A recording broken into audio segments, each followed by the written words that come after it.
We're told the president is about to walk into the East Room of the White House, begin with his opening statement, a statement that clearly has been carefully crafted, drafted. The president wants to be precise. He's going to read this statement. He's got a teleprompter in there. Then he will open it up to questions and answers. The president could stay in the White House East Room right now, at least 45 minutes, we're guessing, maybe an hour. Here comes the president of the United States right now. He knows not only people in the United States, but around the world are watching.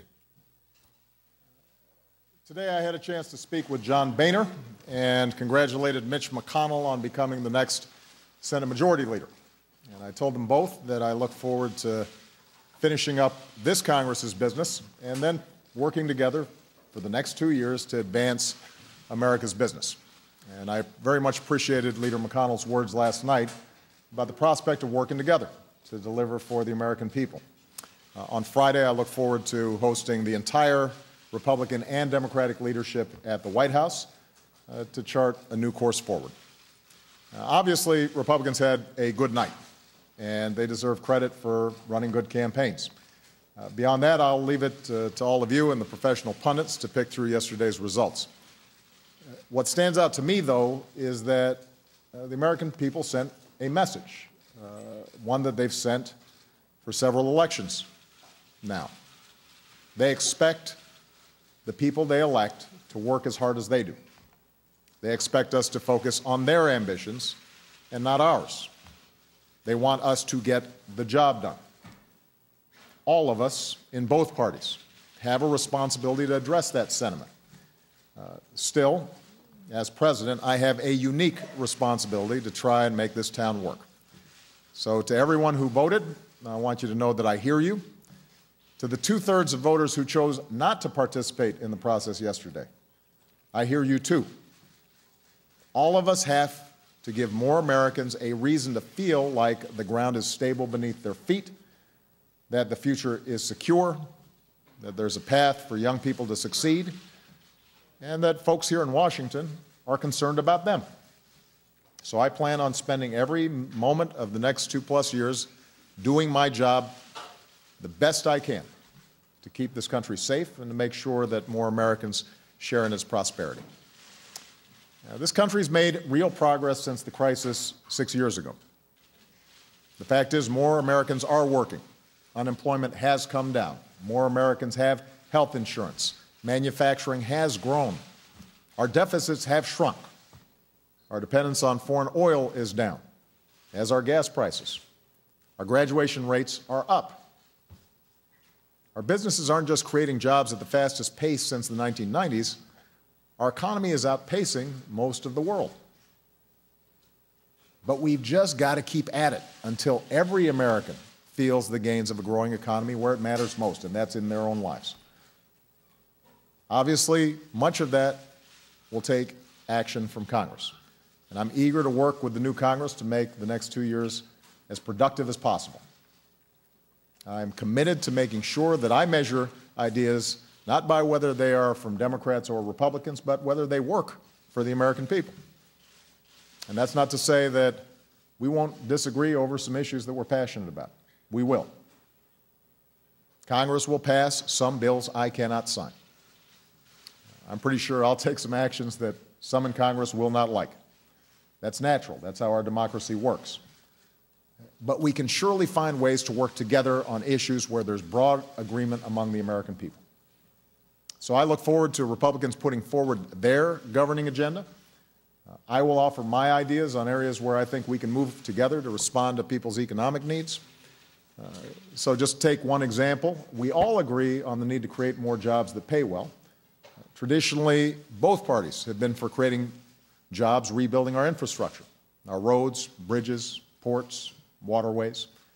I think we can hone in on a way to pay for it through tax reform that closes loopholes and makes it more attractive for companies to create jobs here in the United States.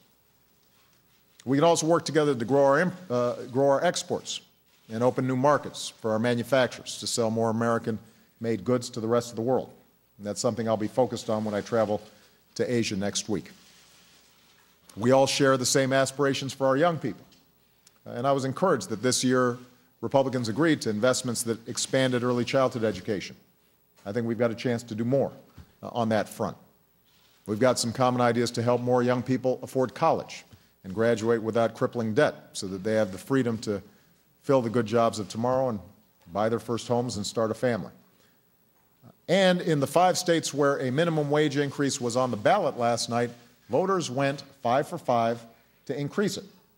And that'll give about 325,000 Americans a raise in states where Republican candidates prevailed. So that should give us new reason to get it done for everybody with a national increase in the minimum wage. So those are some areas where I think we've got some real opportunities to cooperate, and I am very eager to hear Republican ideas for what they think we can do together over the next couple of years. Of course, there's still business on the docket that needs attention this year. And here are 3 places where I think we can work together over the next several weeks before this Congress wraps up for the holidays. First, I'm submitting a request to Congress for funding to ensure that our doctors, scientists, and troops have the resources that they need to combat the spread of Ebola in Africa and to increase our preparedness for any future cases here at home. Second, I'm going to begin engaging Congress over a new authorization to use military force against ISIL.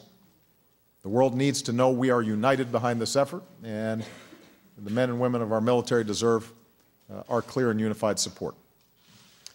Third, back in September, Congress passed short-term legislation to keep the government open and operating into December.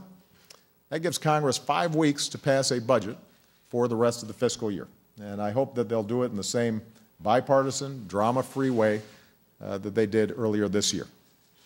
When our companies are steadily creating jobs, which they are, we don't want to inject any new uncertainty into the world economy and to the American economy. The point is, it's time for us to take care of business. There are things this country has to do that can't wait another 2 years or another 4 years. There are plans this country has to put in place for our future.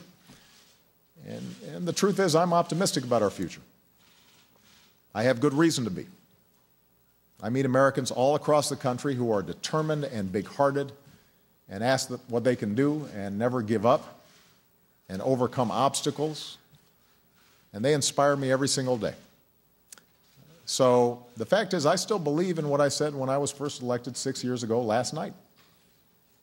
For all the maps plastered across our TV screens today, and for all the cynics who say otherwise, I continue to believe we are simply more than just a collection of red and blue states. We are the United States. And whether it's immigration or climate change or making sure our kids are going to the best possible schools, to making sure that our communities are creating jobs, whether it's stopping the spread of terror and disease, to opening up doors of opportunity to everybody who's willing to work hard and take responsibility. The United States has big things to do. We can and we will make progress if we do it together. And I look forward to the work ahead. So with that, let me take some questions. I think that our team has got my list. And we're going to start with Julie Pace at Associated Press. Thank you, Mr. President. Yeah. You said during this election that while your name wasn't on the ballot, your policies were. And despite the optimism that you're expressing here, last night was a devastating night for your party. Given that, do you feel any responsibility to recalibrate your agenda for the next 2 years? And what changes do you need to make in your White House and in your dealings with Republicans in order to address the concerns that voters expressed with your administration? Well, as I said in my opening remarks, the American people overwhelmingly believe that this town doesn't work well and that it is not attentive to their needs. And as president, they rightly hold me accountable to do more to make it work properly. I'm the guy who's elected by everybody, not just from a particular state or a particular district. And they want me to push hard to close some of these divisions, break through some of the gridlock, and get stuff done. So the most important thing I can do is just get stuff done and help Congress get some things done. In terms of agenda items, though, Julie, if you look, as I just mentioned, to a minimum wage increase, for example, now, that's something I talked about a lot during the campaign. Where voters had a chance to vote directly on that agenda item, they voted for it. And so I think it'd be hard to suggest that people aren't supportive of it. We know that the surveys consistently say they want to see that happen. The key is to find areas where the agenda that I've put forward, one that I believe will help strengthen the middle class and create more ladders of opportunity into the middle class and improve our schools and make college more affordable to more young people and make sure that we're growing faster as an economy and we stay competitive. The key is to make sure that those ideas that I have overlap somewhere with some of the ideas that Republicans have. There's not going to be perfect overlap. I mean, there are going to be some ideas that I've got that I think the evidence backs up would be good for the economy. And Republicans disagree. They're not going to support those ideas. But I'm going to keep on arguing for them because I think they're the right thing for the country to do. There are going to be some ideas that they've got that they believe will improve the economy or create jobs that, from my perspective, isn't going to help middle-class families improve their economic situation. So I probably won't support theirs. But I do think there are going to be areas where we do agree on infrastructure, on making sure that we're boosting American exports. And part of my task then is to reach out to Republicans, make sure that I'm listening to them. I'm looking forward to them putting forward a very specific agenda in terms of what they would like to accomplish. Let's compare notes in terms of what I'm looking at and what they're looking at. And let's get started on those things where we agree. Even if we don't agree 100%, let's get started on those things where we agree 70, 80, 90%. And if we can do that and build up some trust and improve how processes work in Washington, then I think that's going to give the American people a little bit more confidence that, in fact, their government is looking after them. But is there anything specific that you feel like you and your administration need to change given this disastrous election for your party and the message that voters sent? Julie, I think every single day I'm looking for how can we do what we need to do better. Whether that is delivering basic services the government provides to the American people, whether that is our capacity to work with Congress so that they're passing legislation, whether it's how we communicate with the American people about what our priorities and vision is. We are constantly asking ourselves questions about, how do we make sure that we're doing a better job? And that's not going to stop. I think that every election is a moment for reflection. And I think that everybody in this White House is going to look and say, all right, what do we need to do differently? But the principles that we're fighting for, the things that motivate me every single day and motivate my staff every day, those things aren't going to change. There's going to be a consistent focus on how do we deliver more opportunity to more people in this country, how do we grow the economy faster, how do we put more people back to work. And I maybe have a naive confidence that if we continue to focus on the American people and not on our own ambitions or image or various concerns like that, that at the end of the day, when I look back, I'm going to be able to say the American people are better off than they were before I was president, and that's my most important goal. So, but the other thing I just want to emphasize is I've said this before, I want to reiterate it. If there are ideas that the Republicans have that I have confidence will make things better for ordinary Americans, the fact that the Republicans suggesting it as opposed to a Democrat, that'll be irrelevant to me. I want to just see what works.